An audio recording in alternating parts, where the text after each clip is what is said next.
গতকাল বিকেলে নান্দাই ব্রিজের কাছে কর্তব্যরত এক পুলিশ কর্মীকে কর্তব্যরত অবস্থায় মারধর এবং হেনস্থা করার অভিযোগে দুজন টোটোযাত্রীকে গ্রেফতার করে আজ বৃহস্পতিবার কালনা মহকুমা আদালতে পাঠালো নাদনঘাট থানার পুলিশ।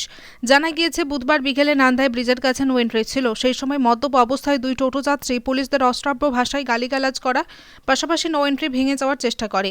পুলিশ কর্মীরা তাতে বাধা দিলে আর সেই মুহূর্তে পুলিশ কর্মী সামাদ রহমান শেখের উপর চড়াও হয়, তাকে মারধর করে বলে অভিযোগ। ঘটনার পর আক্রান্ত পুলিশ কর্মী শ্রীরামপুর গ্রামীণ হাসপাতালে চিকিৎসাও করিয়েছেন। ঘটনার পর দুজন টোটোযাত্রীকে নসরতপুর পঞ্চায়েতের অন্তর্গত পাঁচরকি এলাকার বাসিন্দা পলাশ ঘোষ, আনন্দ ঘোষকে গ্রেফতার করে নাদনঘাট থানার পুলিশ। ধৃতদের 5 দিনের পুলিশি হেফাজতে নেওয়ার আবেদন জানিয়েছে পুলিশ। প্রসেনজিৎ দেবনাথের রিপোর্ট, সুন্দর বাংলা নিউজ।